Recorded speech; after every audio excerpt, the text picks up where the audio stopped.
My name is Jessica Pierce. I am a senior site manager at the National Council of Juvenile and Family Court Judges. And it is my great privilege to welcome you today to our webinar. We're putting this on in conjunction with our partners at the Council of State Governments. And as you can see, we have a lot of folks to hear from today because we're talking about authentic partnerships with youth, families, communities, and other service systems. So that means we wanted to have a nice representation of all of those folks and judges to talk to you about how you can work together collaboratively for better outcomes for youth and families. I should let you know that today's webinar is funded by the State Justice Institute, but that no comments today represent any official position of either our two partnering organizations who are sponsoring or the federal government. All right, so let me tell you a little bit about the National Council of Juvenile and Family Court Judges. We are the largest or the oldest judicial membership organization in the country. We have over 30,000 judges and professionals that we serve every year through webinars like this, through in-person trainings, through technical assistance. We really like to be as much of a one-stop shop for resources for judges and other juvenile and family court personnel. And we think our work impacts over 4 million families every single year. We have 4 core values at NCJ-FCJ: compassion, leadership, education, and community. And those 4 core values are both the center of all of the work that we do and also all of the work that our judges are doing out in their communities. I'm going to now turn it over to Christina Gilbert to talk some about CSG and then get us right into the webinar. Great, thanks, Jessica. My name is Christina Gilbert. I am part of the Juvenile Justice Team at the Council of State Governments, or CSG Justice Center. For folks who don't know, we are a national, nonprofit, nonpartisan organization that combines the power of a membership association representing all 3 branches of state government with policy and research expertise to develop strategies to increase public safety and strengthen communities. And our juvenile justice team does that while working to improve youth outcomes. Next slide, please. We work all across the country in a wide array of jurisdictions. Next slide, please. And our work responds to emerging issues and challenges in the field with research, best practices, and innovations. And so with that, we're really excited to have this partnership with NCJ-FCJ focused on our judicial leadership in action. This is the final webinar in our 3-part webinar series. And I think you can close the PowerPoint if you want, Jessica, and we will dive in. For folks who, before we get into the conversation with our esteemed panelists, for folks who were not able to join us starting in December and throughout earlier this year, we hosted 2 additional webinars, one focused on adolescent development and one focused on the best practices around using risk screening tools and really building on the conversations. So I'm not going to do a ton of data and research sharing. I'm going to provide just a little bit of background and context for this conversation. I'm going to try, I can't put it in the chat. I'm going to try to share, we will share some resources afterwards, but I'm going to put it, maybe Shana can help me put it in the right place.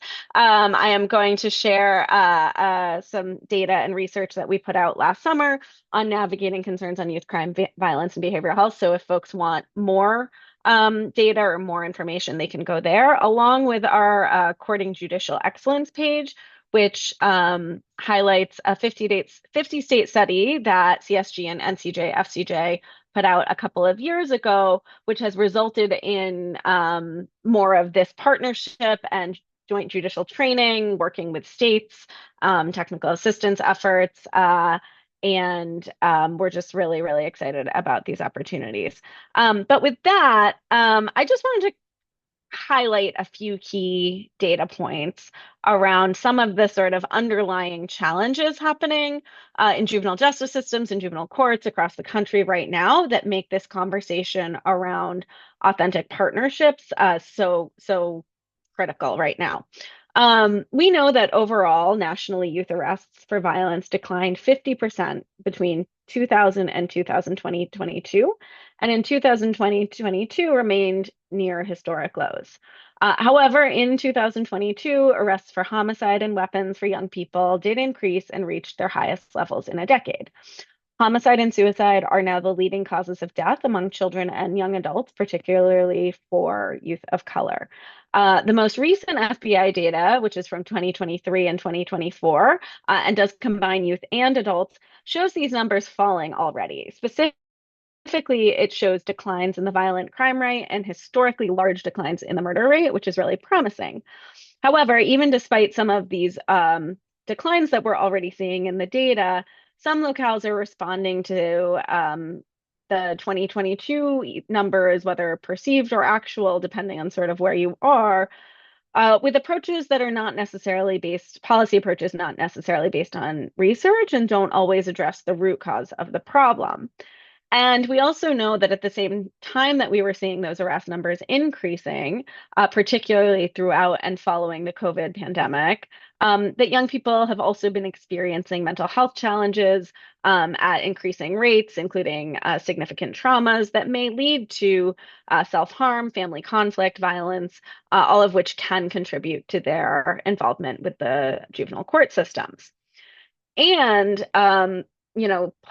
taking all of that data around arrest and violence and court involvement and putting it alongside the research that we were able to do with NCJ, FCJ about what sort of juvenile court systems and structures look like across the country, we know that most states have not established the foundational court infrastructure really necessary to position judges statewide to make those evidence-based decisions most likely to improve public safety and outcomes for youth in the system.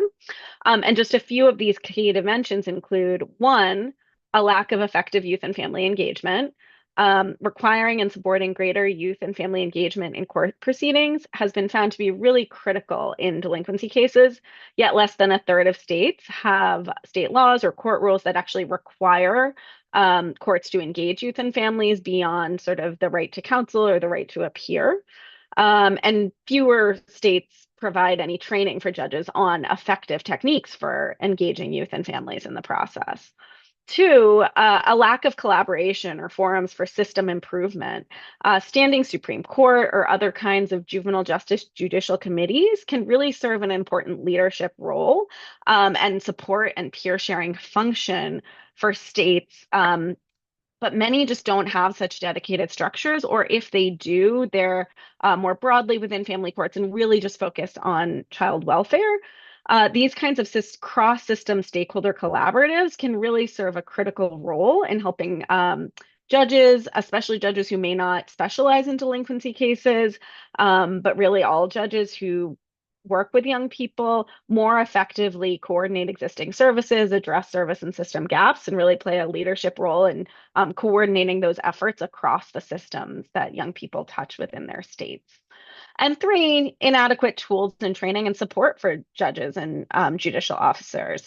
We know that most states have developed practice or bench books that detail juvenile justice case law and procedures, but less than half of states reported establishing any type of tools, guides, or bench cards for judges on juvenile justice best practices to actually make research-informed decisions. And there's really just a lack of training available for judges in these arenas in particular. And so with those sort of underlying challenges, I'm very excited that we have a webinar highlighting 3 states that are all very different, are at different points in their journeys, I would say, in all of these areas, but that really have some exciting, I think, both some newer and some that have been longstanding examples of how they've really been able to highlight their judicial leadership in really effectively engaging with youth, with partners, with communities. And I'm excited to turn to them and hear a bit from each of them now. To get started, you can see we have quite a few panelists with us. We're going to start with Oregon, and we're going to hear about an innovative juvenile delinquency improvement program, or JDIP, and they're also their first statewide juvenile justice advisory board that they've implemented. Before we get into the conversation, I'm going to ask our Oregon panelists to just very quickly introduce themselves. And with that, I will first turn to Judge Michael Magden. Good afternoon, everyone. My name is Awaihi Weichel-Magden. I'm the delinquency judge for Deschutes County in Oregon and also the immediate past chair of the JDIP Advisory Committee. Thank you. Bailey, would you introduce yourself? Hi, everybody. I'm Bailey, and I'm a Oregon Youth Advisory Board member. And Caroline. Hello, everyone. I'm Caroline Meyer. I'm a delinquency analyst with the Oregon Judicial Department, and I am part of the JDIP program that Christina just mentioned. And I also have helped launch this new youth board, and we'll talk more about that later. Perfect. Thank you so much for all of you being here today. Just to get started, Judge Michael Magnan, can you just talk a little bit about Oregon's JDIP program, the JDIP Advisory Committee, and the role that judges have played in that work? Absolutely. So I just want to say thanks to NCJ, FCJ for inviting us to be here today and share about JDIP. I think all of us are very proud of this process. We started the JDIP Advisory Committee in February of 2022 upon an act of the Oregon legislature. The goal of JDIP, and I'm going to read it, it's a little bit ponderous, is to provide Oregon's juvenile justice system partners a platform for court and system improvement, training, and resource development, and system-wide communication with the goal of improving outcomes for Oregon youth and their communities. We started our advisory committee with a broad range of membership, and I think that that's a key element. We have DAs, defense, we have Oregon Judicial Department staff, judges, system treatment providers, youth advocates, families with lived experience advocates, victim advocates, and education department representation. So there's a wide range of representation on our panel. Each of our membership was selected for having demonstrated a commitment to juvenile justice. Some of our membership have decades worth of experience working towards improvements in juvenile justice in Oregon. It's been a real honor to serve with such a dedicated and intelligent group of people. All of the people on our advisory council have volunteered their time, and it's been a lot of time. We started our process with a purpose to practice exercise, which I think was key. And I bring this up because I will admit that I personally at times found it a little bit tedious and difficult to get through, but it was an excellent exercise. We are a statewide group. We're from all over the state, all different parts of the system. And this process helped us understand each other, build community, learn how to talk with each other, learn how to compromise. And as a result of that, we came up with, and I'm going to turn it back over to you in a second, Christina, but we have a number of achievements that I'm very proud of. The last thing I want to say about the structure, though, of the advisory committee is that it's not a legislative work group. So we weren't designed to change the law. That was not our task. Our task was to improve juvenile justice inside the law. Although there is a lot of change going on in the law, that's not what JDIP does. Thank you so much for that. I appreciate that. Caroline, I'd like to turn to you, and if you could just share a little bit, because I know the grant you were hired under has really supported a lot of the JDIP work, but in particular, the development of Oregon's first statewide youth advisory board. And I'd love to just hear a little bit about what that was like and how you were able to engage with these young people. Yes, thanks, Christina. Happy to be here today. As I mentioned, my name is Caroline Meyer, and I'm part of the JDIP program. And I was hired with OJJDP grant funding. I was excited to be hired in May of 2023 to help create and launch Oregon's.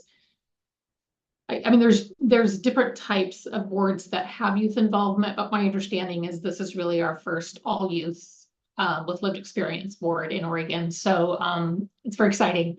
So I was thrilled to be part of that. And the whole purpose of this board was to help elevate youth voice and with lived experience and seek their input and perspectives on delinquency improvement efforts. So we did an open recruitment as well as some targeted outreach in October of 2023. We then held some informal interviews, more like conversations with these youth. We then contracted with a professional facilitator, and we held our first meeting with 6 members in February of last year. We are very excited to have one of our JJAB members with us today. And before Bailey shares about his experience and the work of the board, I wanted to share some important things that I've learned about engaging and building authentic relationships with this group of young people. Not surprisingly, like most of us, these youth need to know that they can trust the adults in their lives.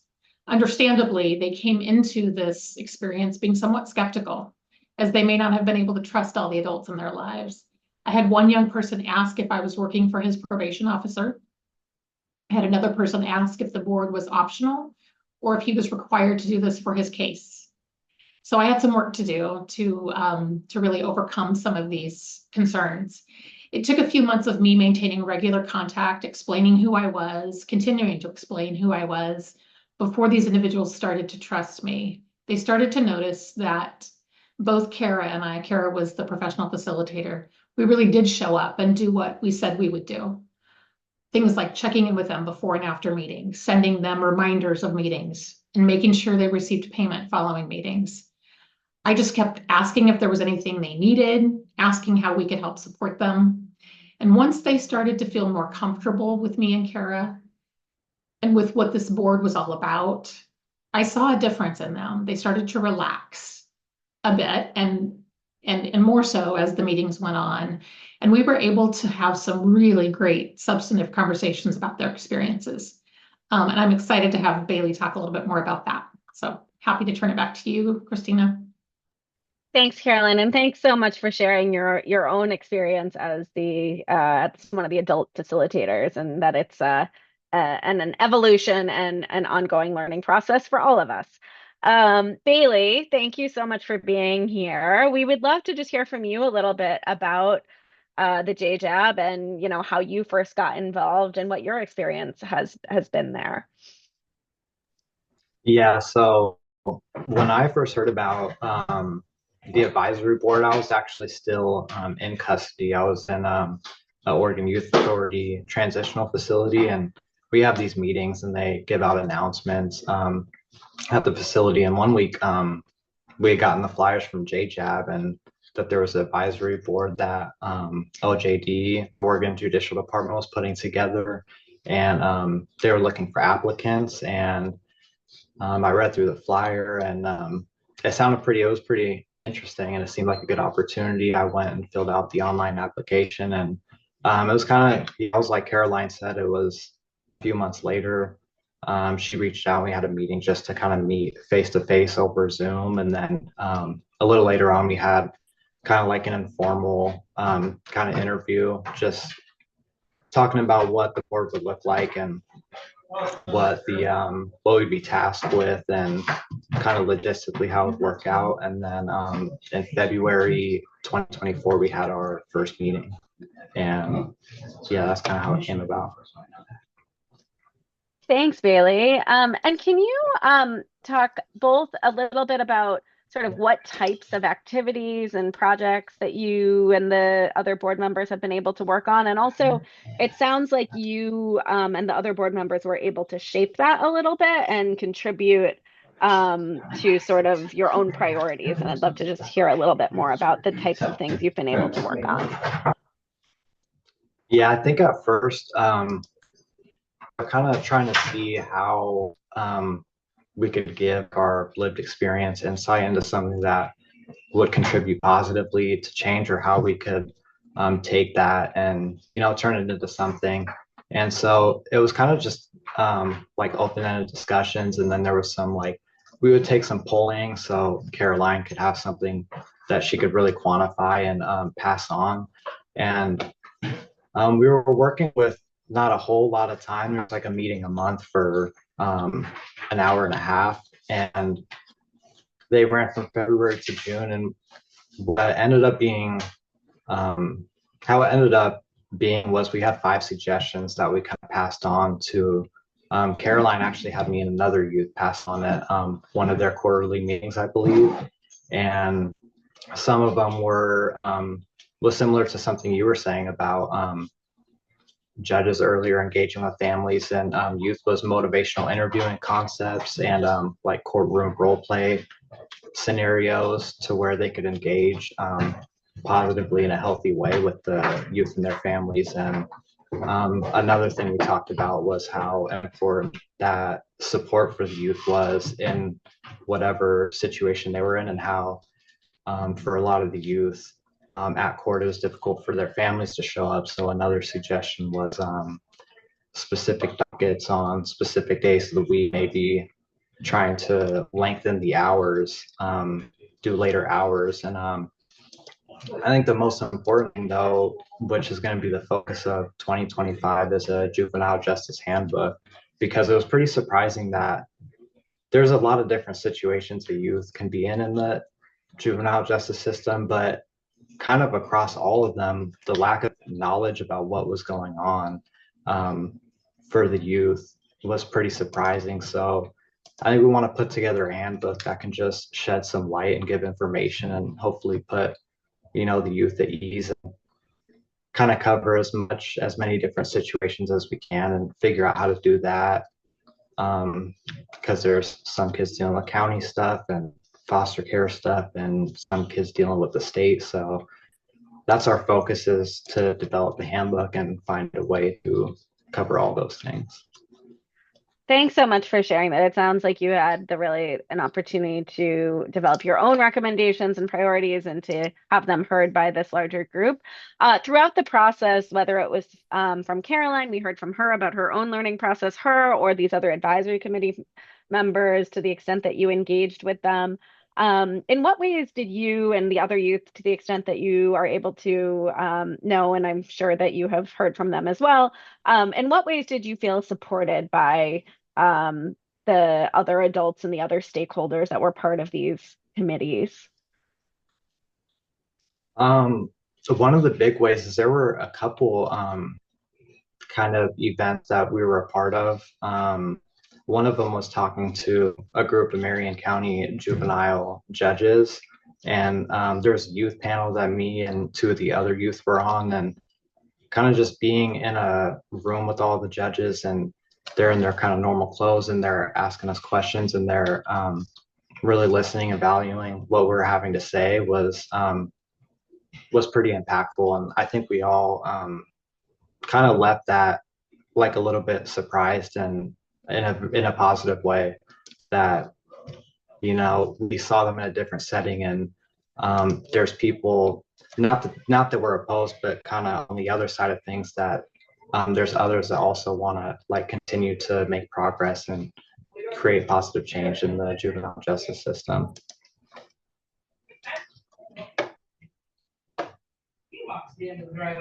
Finally, for you, if you are giving advice there's other judges on this panel, I'm sure there's other judges in our audience. We hear frequently from jurisdictions about, oh, we really want to set up a youth advisory board or something like that. We just don't know how to do it. But what advice would you give to judges or other sort of juvenile justice stakeholders about the best way to support a youth advisory board and its members? What recommendations would you give them? I think kind of similar to what I just touched on a little bit, like finding a way where the youth know that their input is valued, and kind of like also Caroline said, just building up trust, because it is difficult to for the youth to put themselves in a vulnerable situation and talk about their experience and stuff. And I think those are two good ways, just being consistent and building the trust, and finding like positive ways to let the youth know that their input is valued, and that they're also dedicated to working on making progress. And I think another thing that's pretty important too is, I know Judge Michael Magden said they're not really tasked with changing policy, but another thing, like a lot of the youth mentioned on the panel with the judges, and the judges also shared that the policies really are important. And sometimes the judges will be just as frustrated about the policies as the youth are, and that can really handcuff. So outside of the advisory board, also just kind of doing what you can to maybe impact policy if that's possible, because that was a really big thing from the youth panel as well. Thank you so much. Before we shift to our next state, I just want to circle back to either Judge Weissel Magnan or Caroline and just see if there's anything either of you would like to add about sort of just the next steps for the larger, for OJD and the JDIP Advisory Committee and the Youth Advisory Board, sort of the next phase of this work and how, in particular, these recommendations from the young people have helped inform the work moving forward. I can address that, Christina. There is a lot ongoing, and I appreciate Bailey and his friends' input quite a bit. He mentioned the training, which a number of us were at, and that was as impactful for us as it sounds like it was for them. It was an incredible experience, and it took a lot of effort and work from folks like Caroline and others to make sure that that could happen in a safe way. So we are taking that example and continuing it. One of the things that we have achieved is setting up a regular yearly training. So where this happened was a 2-day delinquency training, which is new in Oregon. We didn't have delinquency specific training. We have that now. We do it yearly. We also have regular webinars. We have started working with other system partners, for example, the juvenile department, and joining some of their trainings, which we had not traditionally done as judges, but working with other groups and sort of seeing how they do their training has broadened and deepened, I think, our ability to learn and do our jobs better. We are working on a few things. Bailey mentioned a handbook for kids. We are making a bench book for judges, the first that I think Oregon has had in a very long time. I'm not aware of a previous delinquency bench book, but this will be a specific bench book. We just had our last meeting. We have an editor for it that should get made here in just the next little bit. We should have it out this spring. We're working on data dashboards for judges so that judges have access to their own jurisdiction specific data so that these things that we talk about, inequities in terms of race and gender and so on, if judges have access to that information, it's their own information. We hope that it inspires change and an ability to learn and maybe modify our behaviors and how we use our power from the bench. I have learned a lot from people like Caroline and how much you really can do to make juvenile justice better. So we're working on data, we're working on access to education. I know that we're going to do everything we can to continue the existence of the youth board, hopefully with Bailey's help, but in any case, we will carry on.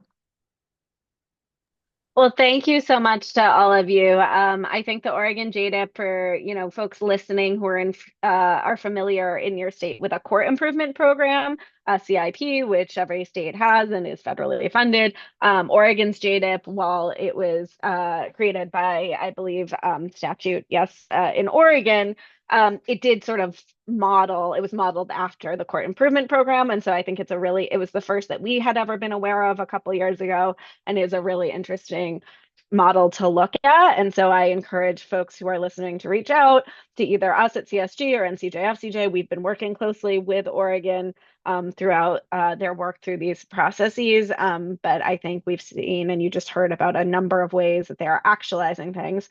But I also think one of the things you just said about training in particular, but also collaboration with the juvenile department, which in Oregon is probation, is a great segue to Montana to talk a little bit about some of the work there through our partnership, CSG and NCJ-FCJ.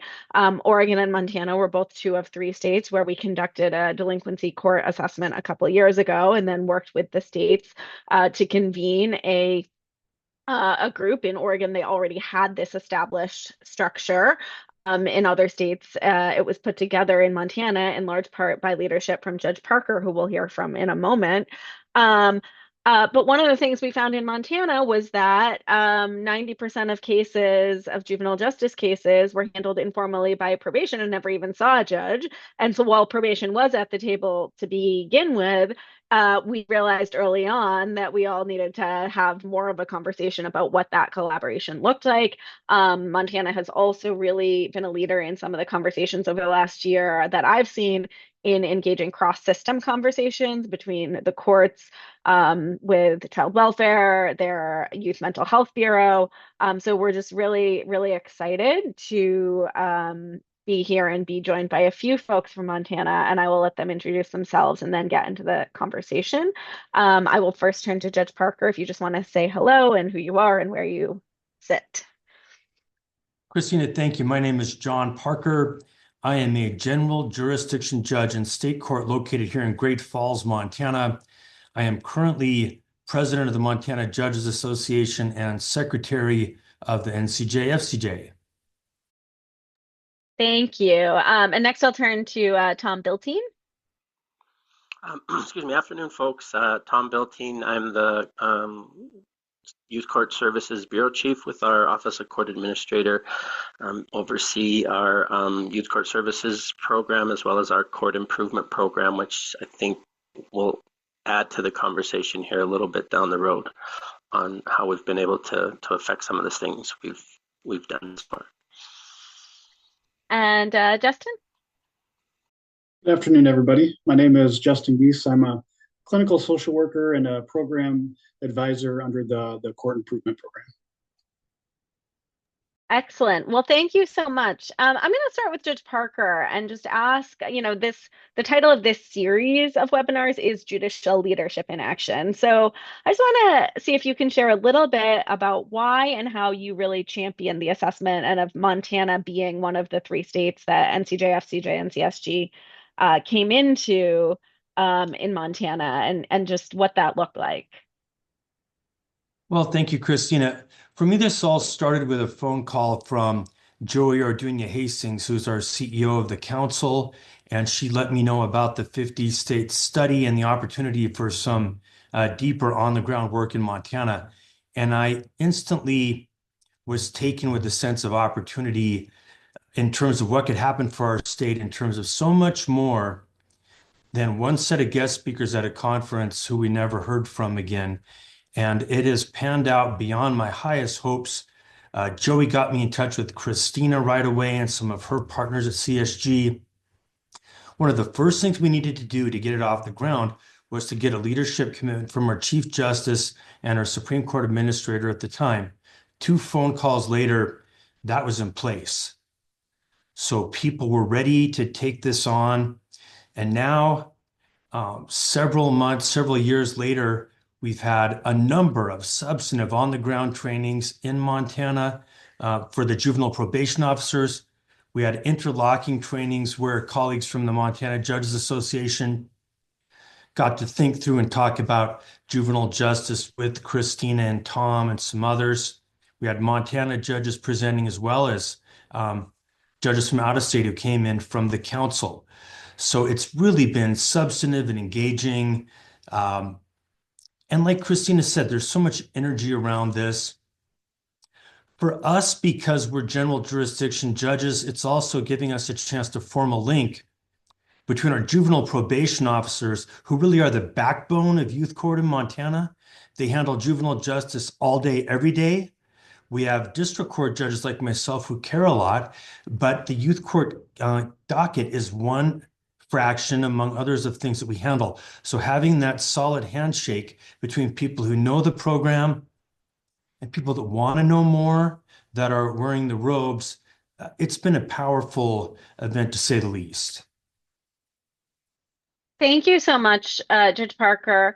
Is there anything else you can share just about sort of either what recommendations or changes have already come about or are in progress based on that assessment, specifically for judges? I know we'll hear from Tom and Justin in a minute, and I know you mentioned the training that happened, but are there additional trainings, additional policy recommendations, anything going beyond those initial trainings for judges that you've seen as a result of this assessment?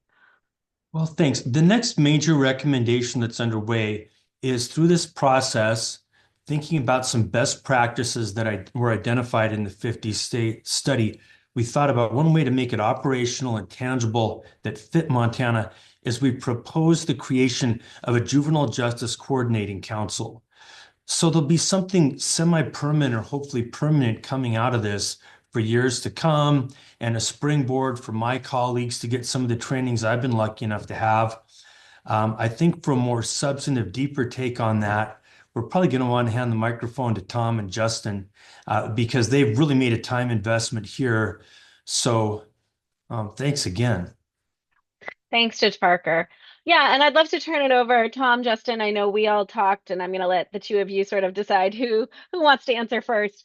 But if you can just share a little bit about, I know we started this work in the work group with a small handful of judges and the court administrator's office and a couple chief probation officers, and it's really expanded into a much larger work group of primarily probation and chief probation officers in the court administration office, still collaborating with judges and with other different stakeholders in the justice system. So can you share a little bit about the role probation played in that original assessment, but also the development and implementation of sort of juvenile justice improvement action planning as it's moved forward? Yeah, most definitely. And I think first I'd probably want to start off with, again, another appreciation and thanks to NCJ, FCJ, and CSG for, literally investing 3 years of time and effort, energy, and some huge momentum into our state and our system because respectfully and I'll segue off of Judge Parker a little bit. I would probably say as the Bureau Chief of Youth Court Service, probably the fourth or fifth, maybe sixth person in that stream of phone calls that started this whole process, and it was kind of in that vein of there's a judge up in central Montana that's really interested in moving this forward, and here you go sell it to 22 chiefs across the state because we have 22 judicial districts. And so taking that on and I'll be very candid up front, being a little bit reluctant because as the judge said, we are primarily a system that handles most cases informally and really I would say advocate for kind of a local control, not that if that's the right word or not, but our chiefs are the expert and our deputies are the expert in their respective districts and whatnot. So I felt that it was a bit of I don't want to say an ask, but a bit of a challenge to go in and say, okay, folks, we're going to take an opportunity for some people with initials like this to come in and really look at our system and kind of pick it apart in some ways to give us some opportunities to show where we shine and then again take some feedback on where we can improve. So I think to that I give all the credit in the world to those 22 chiefs when I had our chiefs meeting to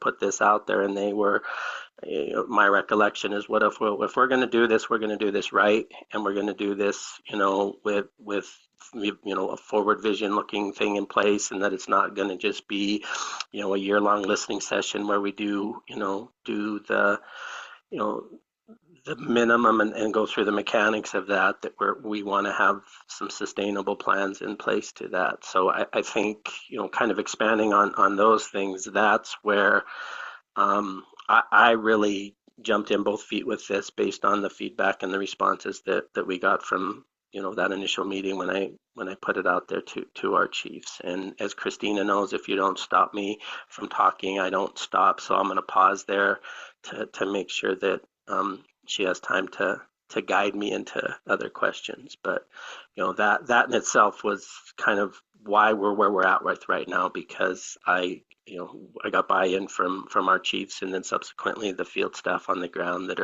have continued to move this project forward.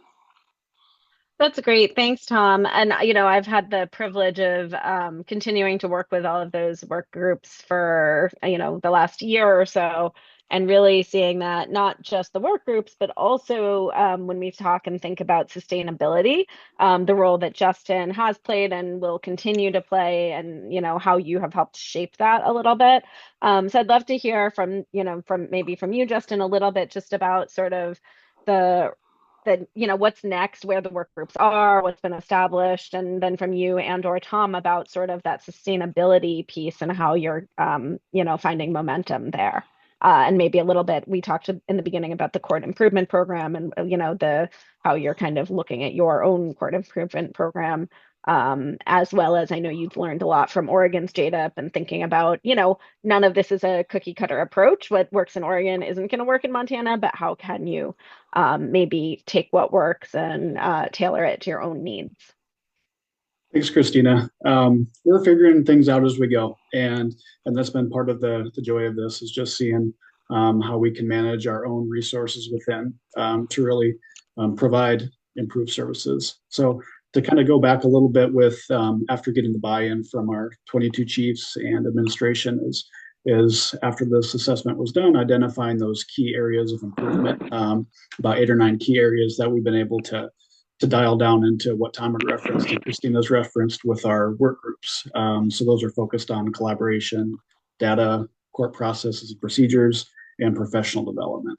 So really just trying to provide some internal infrastructure for sustainability. And I just want to highlight too, within those groups, it is really taking participation from all of our 22 judicial districts, from JPOs, line staff, chiefs, as well as in our collaboration group. We're having partnerships with Child and Family Services, Office of Public Defender, our behavioral health partners. So really just trying to have a mechanism that wasn't there 2 years ago, wasn't there a year and a half ago, to be able to have a mechanism to be able to effectuate change. And kind of how that's happened has changed, as referenced with the court improvement program.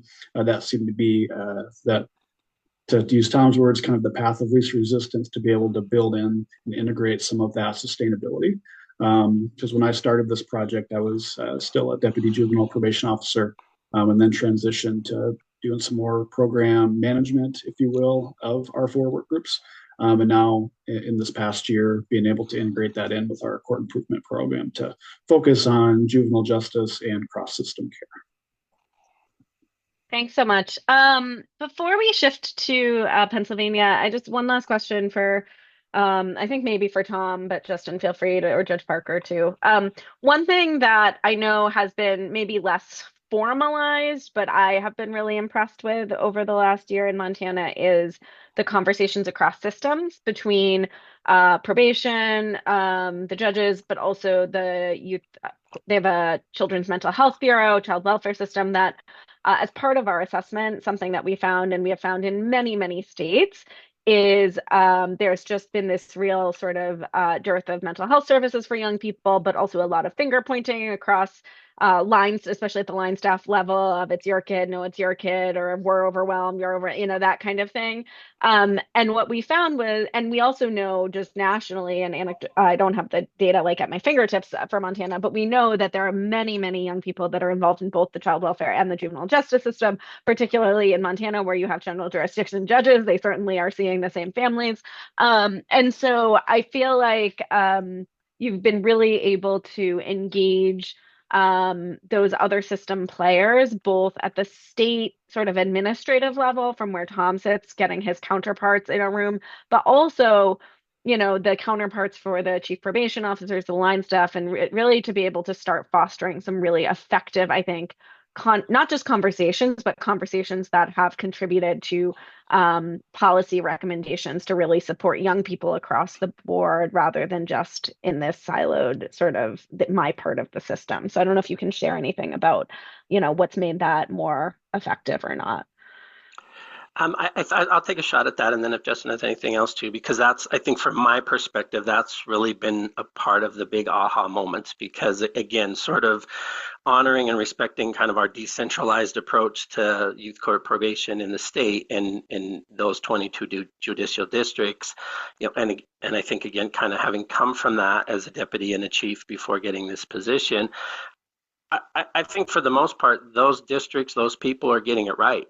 They have those partnerships, those collaborations because they have to, because that's the necessity of the work, is that if you're going to affect change, if you're going to move these things, you got to have those connections and those things in place. And so for me, it was more of taking sort of that approach and those things that were in place and moving it up there instead of bringing it down, and creating sort of that centralized piece of, okay, our folks are doing this well, but they need support, need capacity kind of at that state level. And so I had a position for a couple of years, a placement specialist position that we had put into place. It was a half-time position that was kind of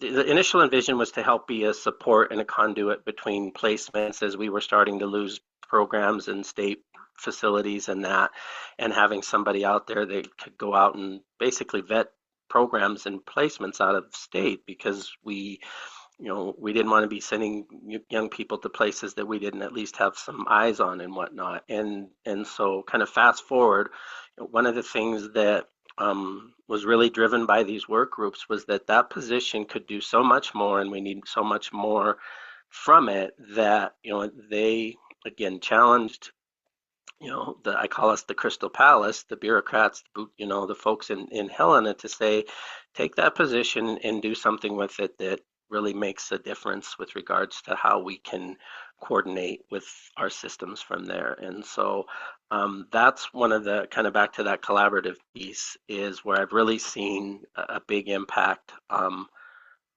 how we've been able to not only I mean, it's never easy, but not only have some of that cohesiveness in that, but also it's really put us in a position, I think, that we weren't in, sort of in that centralized perspective, to where we've inserted our voice into all of these systems in some way that's not just me. We have folks that, in our behavioral health alliance, where it's all of our partners in the treatment realm. At any given time when they're meeting, there's 2 or 3 deputies or a chief sitting in on that meeting. Again, we established ourselves as a resource again for Child and Family Services Division, to the point where we're on their annual conference as a breakout coming up here in a couple months. And so again, just little pockets of things that you'd be like, well, that makes sense, that should have happened anyway. But again, when you're a staff of 1 with 3 part-time folks and not being able to be in every room, the ability to have and empowering the folks in the field to be sort of up that next level has just been, again, to me, I can't say enough of it. And then I kind of go back to, having that opportunity to leverage our court improvement program to basically, respectfully not wait until we got a juvenile justice council in place to continue this work and to, maintain that sustainability of all that effort that went into these last years in putting these these work groups together and actually getting some actionable items out of it. So I think sort of that perfect marriage of listening to the folks that do the work and putting some kind of foundation that really, in at least in my experience, wasn't there from that kind of bureaucratic level. Thanks so much. I love from all of you so far, we've heard about like a more formal structure, the informal sort of ad hoc grassroots, working across systems, but also within our own little pockets of the system, kind of doing what we can where we can, and from the state level to the line level, and kind of in both directions, in very different systems, all 3 of your states have. So with that, I'm excited to turn to our final state, Pennsylvania. Judge Workman, if you would just introduce yourselves very quickly, and then I'm excited to hear more about some of the work Pennsylvania has been doing for many, many years in this arena. Yes, I'm Senior Judge David Workman. I was the administrative and juvenile court judge in Lancaster, Pennsylvania for 20 years, and now I'm continuing my work statewide. And I'm the recent chair of our Pennsylvania Juvenile Court Judges Commission. I just ended my 2-year chairmanship in that. And I've also started here in Lancaster a dual status youth court, and we use the Robert F. Kennedy model. Awesome. Thank you so much. So yeah, just to get started, can you give us a little bit more of an overview of the Pennsylvania, I think it's JCJC, Juvenile Court Judicial Commission, if I got that correct. I might have mixed up a JNSC. Yeah. But if you can tell us a little bit more about it, its history, its role in the activities across the state. Well, it's called the Juvenile Court Judges Commission, and as everyone knows in juvenile justice, we like initials. So we are JCJC. It was actually established in 1959 by the Pennsylvania legislature, and it sits technically in the governor's office of general counsel. And the commission is comprised of 9 Pennsylvania juvenile court judges, and they are nominated by our Chief Justice and appointed by the governor for 3-year terms. It is very collaborative in the sense that JCJC, although is an executive branch agency, is housed in our state judicial building in Harrisburg, and is recognized as a liaison between the courts and the commission and the legislature. We work very closely with the General Assembly of the state and is asked regularly for our position on legislation affecting the juvenile justice and the child welfare system. There are statutory powers that JCJC has, and they include advising juvenile courts concerning the care and maintenance of delinquent and dependent children, establishing standards governing the administrative practice and judicial procedures used in juvenile courts, and establishing personnel practices and employment standards used for probation officers. And I think one of the most important things that our commission does is we have a research and development center, which is housed in a state university, Shippensburg University.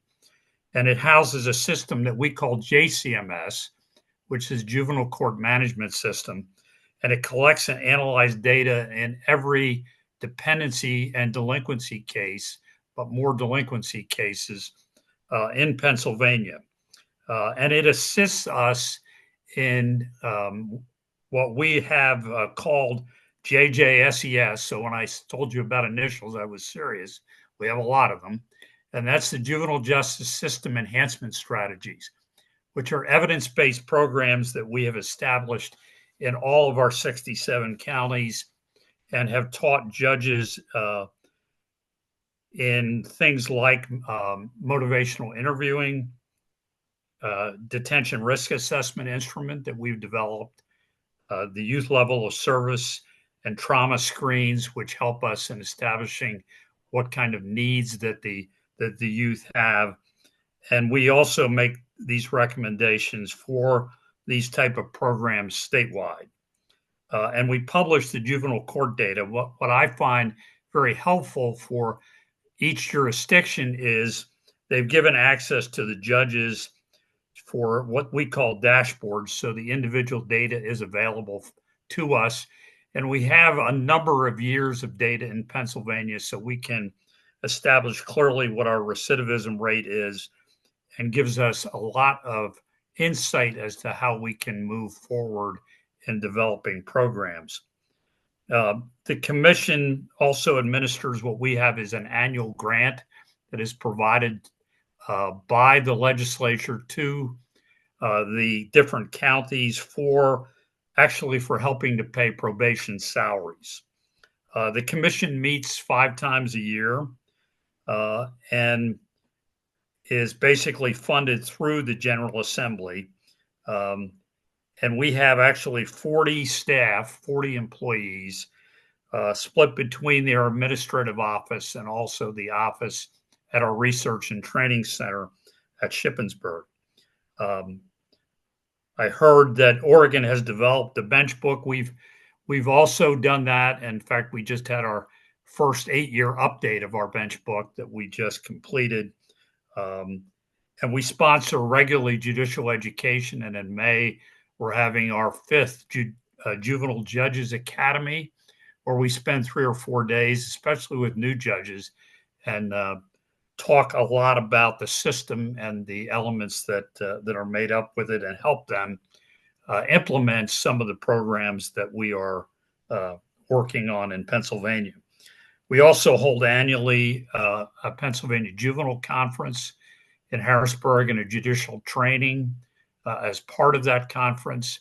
We generally have about 1,000 participants and a lot of probably 30 to 40 different programs. And you're all welcome to attend, even though you have to travel to Pennsylvania to do that. So that's an overview of the commission itself. That's a lot. Wow, that's It is very a lot. impressive. We've been doing it a long time, Yeah. but it still have a lot of work to do. So That's great. I'm wondering if you can share what role, if any, youth, families, and communities play in the efforts of the commission itself. Not directly part of the commission, although we have had a number of youth panels at our state conferences and judicial trainings. And so we've had a lot of the conversations that Oregon mentioned that has been extremely impactful. We have a funding state committee called the Juvenile Justice Delinquency Prevention Committee, and they provide a lot of grant monies through the state. And as part of that organization, we have recently developed what we call YJABs, or Youth Justice Advisory Boards. We have 8 of them statewide. We get them together yearly for a conference that all 8 bodies can meet together. They help us in formulating a plan to the governor for juvenile justice and the legislature. And to give you an example, this year, they came up with 5 specific areas of interest, and they include prevention, intervention, and engagement strategies, safety of youth and staff in residential and detention programs, support for justice-involved youth, prevention, reduction of gun involvement and gun violence, and diversion programs. And their input is absolutely essential in us developing policies statewide in Pennsylvania. From a local standpoint, I am constantly going out to our providers, to small groups, and I would urge judges to do that. I think often we sit in the courthouse, but we don't actually go out. And I regularly visit placement facilities, providers, and we have some local organizations that are working. We have one specifically called the Benchmark Program that we contract with for gun violence programs. It's a gymnasium, workout gym, and regularly has 100 or more youth every night in that program. And so just me going out, and I've sat in on, they have a specifically at that program, have one of our YJABs, and I've been there a number of occasions where they have told me very clearly what they would like to see, especially in my local court, and it's been extremely helpful. And we also try to engage regularly with families. We do family group conferencing on a regular basis. We involve and give opportunities for families in court. And we also have tried to work with families in terms of my dual status youth court. Often families were coming separately for proceedings and dependency and delinquency, and now we hold one proceeding to try to make it easier for them. So we've done a lot in that area, and also in the community where we regularly try to speak in schools. We engage monthly meetings with all of our system partners. And that conversation on a regular basis, I think, helps us, establish where there are needs and how we can fill them through our behavioral health system, through our drug and alcohol programs, and our mental health system. So it's coordination of all those programs that sometimes gets lost. We stay in our own silo. And I think when we can talk and go out and discuss these things on a regular basis, not once a year, but our meetings are generally monthly, it's extremely helpful. So that's what we've been doing in the areas of community engagement. Thank you so much. That's a lot. I'm wondering what advice you would give to judges that are maybe in a state that doesn't have a commission or a JDIP or an advisory committee, particularly where they don't necessarily have funding from the General Assembly or all three branches of government involved. They maybe are county operated systems, but they're interested in sort of developing or creating some sort of juvenile justice system improvement program or structure. What advice would you give judges on how to get started? Well, I think the first thing that can be done, certainly locally, is get your, as I heard Oregon was doing too, get your public defender, get your district attorney's office. We call them district attorneys or Commonwealth prosecutor, and everyone that's involved in the system together, and have a discussion on what the problems that they see might be and how perhaps as a group they can begin solving those problems. So I think that's one step locally. I think the other thing that we've done in Pennsylvania too is we're trying to develop more what we call regional roundtables. And so to get 3 or 4 counties adjacent to you and get those counties together and just have some general discussions, because as we all know, when there are jurisdictions that are around us, there are times where cases are transferred, where individuals are moving. And so the ability to have those conversations in the regions, I think, is a beginning start to then maybe moving something statewide. We don't know anything that's not statewide in Pennsylvania, but that certainly is something. We've also then kind of retroed back to doing some more regional meetings because I think we're missing some things regionally when we don't have those conversations. So that's what I would really advise county or states that don't have that kind of centralized ability, is at least do it on a more local level. And that's where I think you can start that grassroots moving towards something that maybe is more statewide. Great. Thank you so much. This has been such a rich discussion in such a range of areas, but really all focused on authentic engagement and partnership in a range of ways.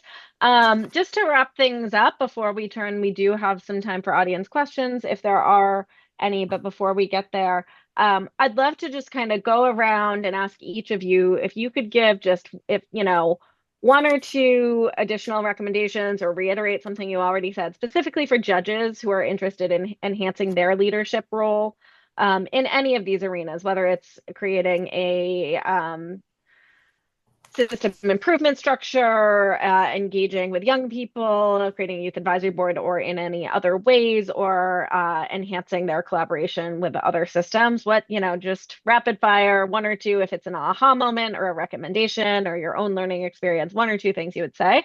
And I'll just go, if it's okay, in order of our presenters. So I will go back to Judge Weichel Magden and start there with just, 1 or 2 recommendations for judges. So I feel very strongly. I have 1 recommendation. I've been lucky that both statewide and locally, I am surrounded by really competent and caring people. And so in my experience, the role of judge is to make sure that there's a forum for those people to be heard. I don't have all the solutions by a long shot, but I have found that if I make space for all those other people around me, they do. Or at least in talking to each other, we get there. So I think judges need to make sure that all those incredible people who are near us get heard. Thank you. Create the forum and create the space. Caroline? Yeah, I would say, this applies to judges or anyone, right? But just being open to learn new ways of doing things, especially when there's research behind it. That's obviously where, the CSG report, these studies that come in, because Oregon certainly benefited from that as well. But, really just being open to learn new and potentially better ways of doing things. Open to change, especially research. Thank you. Bailey? I kind of agree with the openness. I'm a little bit biased, but I think having them being open to giving a voice to the youth and for an opportunity for the youth and the judges and everybody to collaborate, I think it's really big. Great, thanks. Open to youth voice and collaboration. Judge Parker? Thanks, Christina. Two major points coming to mind. If you're a judge who wants to explore what could be possible in your state, if you're interested in what we've been talking about here, I'd urge you to take a look at one of the juvenile justice training institutes that's going to be offered around the United States later this year. I think there's California, Minnesota, and Texas. That'll give you a chance to think through what's possible in your state, spark some ideas with some exciting judges from all around the country, and think about what you might want to try to do. I'm confident Christina will be there and some good folks from the council. Then on another note, I'd urge you to think about what Tom and Justin had to say about the capacity building that they've done in Montana. My thought on that would be this: once you've got some momentum, once you've got a plan in place, I'd urge you to find a way to do like Tom and Justin have done and get every single soul involved that you can. I was talking to Jason Riffenberg today. He's our chief JPO right here in my courthouse, and he reminded me what a really vibrant, active committee structures in place now. Christina has helped support and foster that. Tom's had the leadership commitment to make sure and get people invested in it. But that is where this is going to pay off. I think this is going to pay off in Montana for the next 30 years or more. Because it's not three people from Montana going to a conference. It's people in the state, on the ground, talking about cases and plans and strategies. So those would be my thoughts for now. Thank you. Thanks, Judge Parker. I heard definitely judicial training, especially with judges from other states, but also that immersive on the ground, everyone in the state talking to each other consistently. And it takes dedicated time. We heard a lot about the time it takes, the time and commitment too. Tom? Judge took a little bit of my thunder, but I think I can expand off of some of that because I think, again, sustainability, and if we didn't leverage what we have in place right now, again, through the court improvement program and, our goal, and I appreciate Judge Workman's being on here because, that's to me is sort of the pillar of what you can do with the Justice Council and whatnot. And so that's always going to be our goal. But again, to what Judge Parker says, our judges are general jurisdiction judges. And so when, you have an array of judges who may deal with a juvenile justice matter once every 6 months or less, getting that stuff in place is taking time, and not that it won't happen, but if we were waiting for that initiative or waiting for that to come to play, then respect to Justin, he wouldn't be in the the Hollywood Square circle in the middle because we would still be waiting. And so again, leveraging what you have in place already, be it your court improvement program or again your champions in the field to help direct and guide these decisions, I think are that's why we're where we're at right now.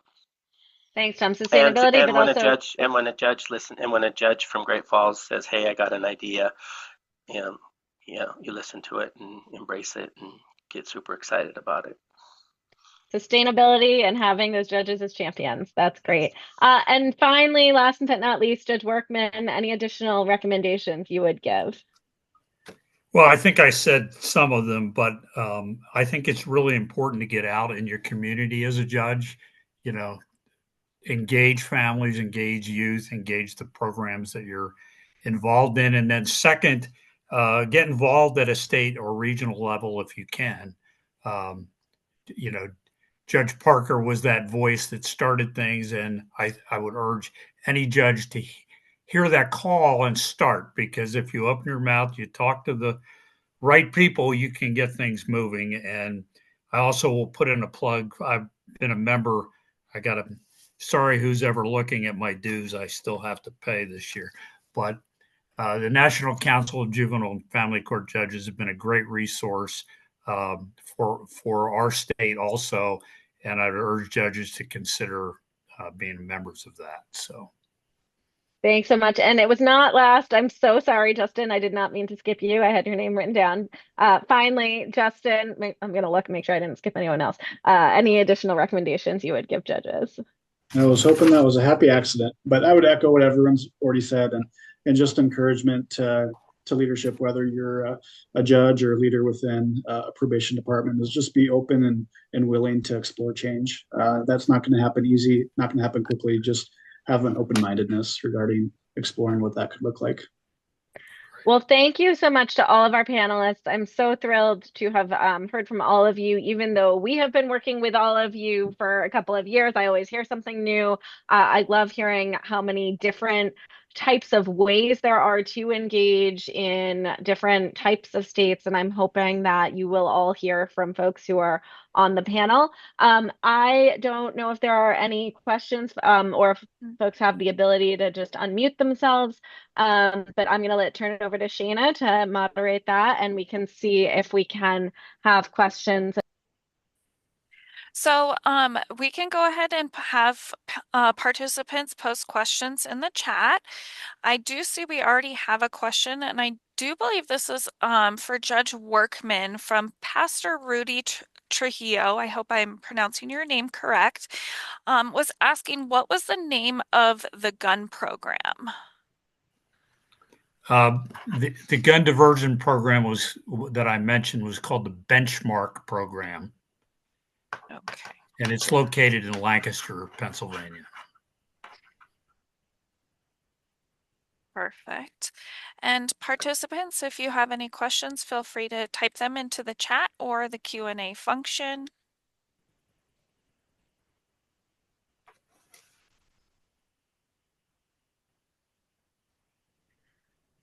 And if we don't have any questions, we can wait a couple minutes, but I'm going to turn it over to Jessica Pierce. Hello again. Judge Parker, thank you so much for plugging our institutes. We do have 3 juvenile justice institutes coming up around the country starting in May. And the link is in the registration link is in the chat.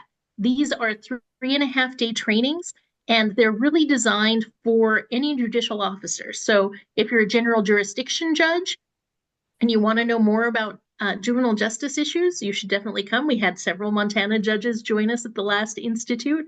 If you are a juvenile court judge, or if you're going to be taking over a juvenile bench, if you're new, if you're experienced, it's really a training for all of the judges to come together and talk about these issues. So we're going to have sessions on adolescent development, on screening and assessment, and really matching youth to programming. We're going to talk a lot about what actually works with kids, and we're going to let you all talk to each other a lot. You'll get to sit at a table just with other judges and spend some time talking about what it's like to be a judge, doing this work, and really learning from each other, just like we did from the panelists today. The 3 trainings are open to anyone. We're kind of trying to group them regionally, but you are welcome to sign up for whatever training makes the most sense for you. The training itself is free. You will need to pay for your own travel expenses. So that'll be airfare, hotel, meals, all of that good stuff. In addition to the training, we'll have a half-day experiential event at each one of the trainings. You heard from Bailey. He did a panel at one of these very trainings where we just let the judges talk with young people because, of course, we were in Oregon and they had their wonderful youth panel. And so we really wanted to make sure that we highlighted that. At each one of our 3 locations, we're going to have something very similar.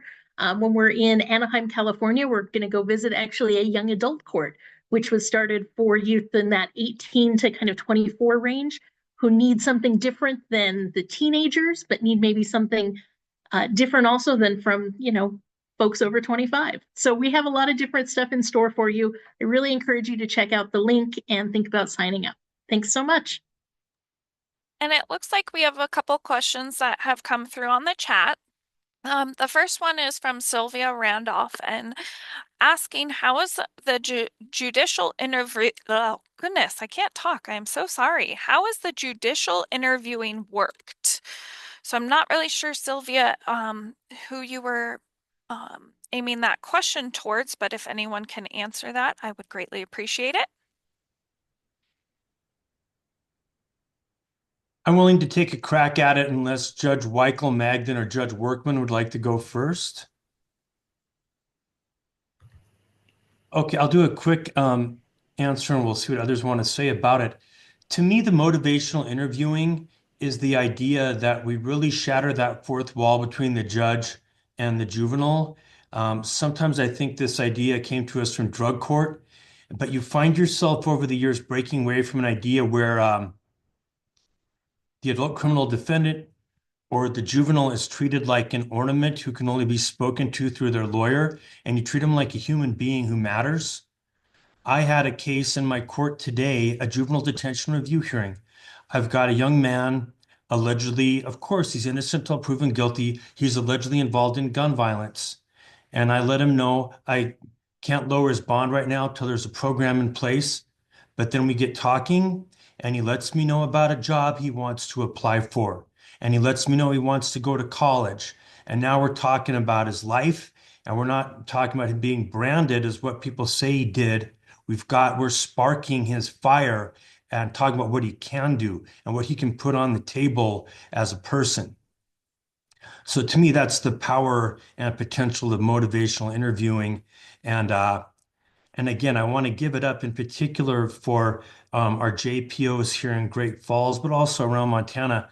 They're so substantive and deep. We've had people that retired after a 30 or 40-year career. It flies in the face of what we see in other industries. So they know about it far more than what I know about it. Thanks, Thank Judge you. Parker. Our next question is, how can service providers have a more active role in this area?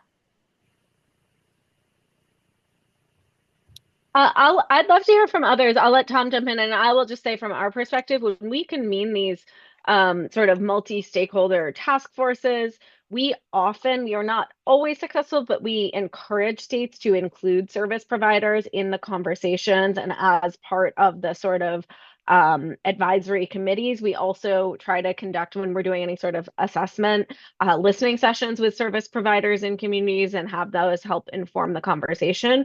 So I will say that is critical. And I'd love to Tom to just jump in here too. Thank you. I would just add quickly kind of what I referenced earlier that, we're fortunate in Montana to have the Behavioral Alliance of Montana, which is a service providers, essentially association. And they are gracious enough to, again, bring us to the table, us being the bureaucrats in the state. So there's representatives from Youth Court Services, Child Family Services Division, Children's Mental Health, just to name a few. So I just put a plug into there that if there's an opportunity for you to bring them to your table, then do it. And again, back to sort of that next level, don't just rely on it being the admin or the bureaucrat. Get those folks that are working with your people day to day to that table too. So and I'll also just add, so that's sort of the larger sort of systemic piece of it, but it's also, and I think Judge Workman mentioned this, but it's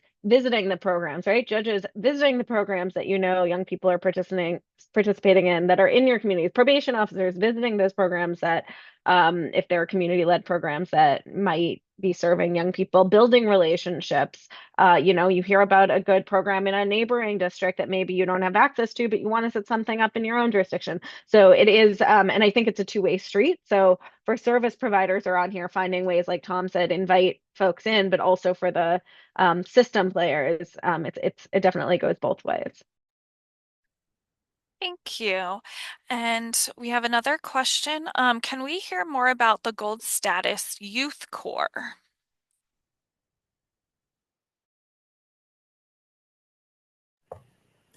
I think that they might mean the dual status youth court. I believe that's what that is. So basically, what I started seeing was I'd have youth in my dependency court one day, and then 4 days later they'd appear in delinquency court, and it kind of made me think that we are not serving those youth. Sometimes they'd have two different judges, one in dependency, one in delinquency, and so we establish a dual status court where they have one judge, the juvenile probation department and our children and youth or child welfare system. They collaborate on a case plan. They do family group conferencing together with the families, and we come up with one plan as opposed to there being two. That's a very, very simplified version of it, but it has been extremely effective and has really helped kids and families. Thank you, Judge Workman. And that looks like all the questions we have for today. I think there's one more, Shayna, in the Q&A. Okay. Oh, no, it's not a question. Okay. Well, wonderful. Well, thank you all for joining us today.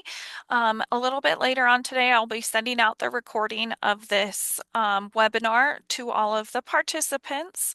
And we thank you for joining us.